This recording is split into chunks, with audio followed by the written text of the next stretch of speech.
Nih, jadi kalau reksadana pun kita harus tahu isinya, karena dunia setelah COVID itu ada fenomena yang namanya recovery huruf K. Yang huruf K itu ada yang meningkat ya, jadi sektor pemenang dan pecundang itu kelihatan sekali sangat kontras gitu. Kalau di Amerika pemenangnya itu adalah katakanlah digital economy ya, kita melihat di sana Apple, Amazon, Netflix, Nvidia ya, karena semua orang pengen jadi content creator butuh graphic card yang mumpuni gitu ya, dan kita juga lihat Netflix gitu.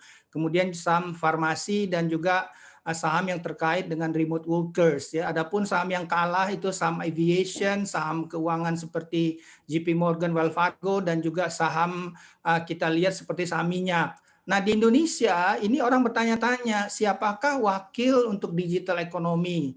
Telkom kelihatannya baru kuat di digital backbone, belum digital services. Kemudian orang melihat, oh kalau gitu karena work from home akan lama, kemungkinan akan butuh tower. Kita lihat harga tower itu naik. Kemudian kita juga lihat saham-saham yang dapat benefit dari stimulus pemerintah. Jadi baiknya reksadana saham itu kita pilih lebih tematik ya, dan tidak bisa seluruh katakanlah konstituen yang biasa, karena Indonesia juga harus mengalami katakanlah adjustment ya, from survival to revival. Kita ngelihat di Asia ya, saham yang naik itu bursa Taiwan ya, karena tiba-tiba seluruh dunia itu butuh komputer, butuh webcam. Kita lihat misalnya teknologi semikonduktor itu naik pesat ya. Demikian saran saya untuk kembali melihat lebih detail isi dari katakanlah di dalam konstituen yang reksadana yang kita mau beli. Kalau kita lihat ya Pak Budi, reksadana pendapatan tetap selama 9 bulan ini sudah 5% begitu. Kinerjanya terbaik sejauh ini. Potensi untuk reksadana pendapatan tetap hingga akhir tahun seperti apa Anda meneropongnya begitu? Jelas terbuka ya.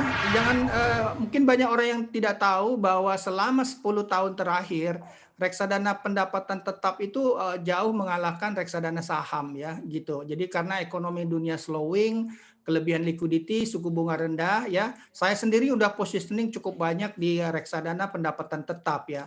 Tapi ketika suatu nanti yield-nya itu karena investor asing kembali masuk, saya ngelihat bahwa penurunan yield SBN itu membuka peluang rally di namanya di reksadana saham. Untuk itulah sebabnya saya juga setelah yang namanya masuk di reksadana pendapatan tetap, saya sebetulnya lagi nyari timing untuk kembali masuk menambah di reksadana saham.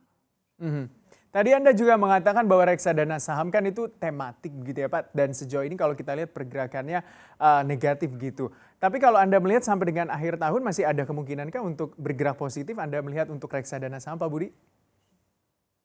Masih ada ya. Jadi walaupun ada wall of worry seperti tech bubble di Amerika, tapi valuasi Indonesia itu menarik, dan saya ngelihat harga komoditi, soft commodity itu juga meningkat. Ada peningkatan daya beli di luar katakanlah yang dilakukan oleh stimulus pemerintah ya.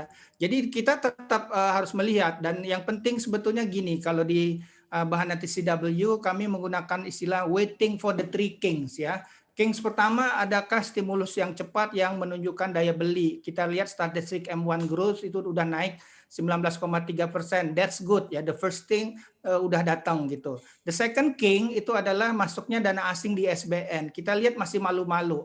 Tapi yang terakhir itu adalah penyaluran kredit, karena kita tahu tanpa kredit ekonomi sulit gesit gitu. Dan kredit ini masih katakanlah lambat, sehingga kemungkinan besar Bank Indonesia akan menurunkan bunga.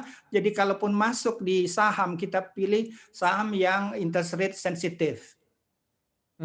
Kalau kita lihat tentunya di seperti kondisi saat seperti ini, uncertainty, penuh ketidakpastian begitu, terjadi resesi lalu juga menuju pemulihan ekonomi. Mungkin bagi para pemula begitu ya yang ingin memilih begitu reksadana ini, ada yang mengatakan bahwa ini nyalinya yang nanggung begitu di kala situasi dan juga kondisinya seperti ini. Anda sependapat seperti itu atau mungkin seperti apa? Oh enggak, saya tidak menyarankan gini ya, pertama kali karena konsekuensi dari K ekonomi, ada baiknya teman-teman milenial mengetes dulu apakah sektor di tempat di mana bekerja itu kuat ya. Anda punya risiko lebih sedikit untuk di PHK misalnya, itu dulu. Jadi gedein gaji dulu, habis itu kita bisa melirik. Dan terus terang ya, saya menyarankan masuk dulu di SBN. SBN itu bisa defensif selain ofensif gitu, karena tadi disampaikan sebetulnya year to date ya, indeks SBN itu naiknya udah sekitar mungkin 8,7% kan, itu menarik gitu. Dan harus disampaikan juga bahwa penurunan SBN, yield SBN itu adalah prasyarat rally saham lebih katakanlah lebih fundamental ya, selain juga ada peningkatan daya beli. Jadi on the contrary ya, jadi kita start investasi itu nggak harus necessary saham ya. Jadi saham pun kita harus tahu acuan untuk cuannya.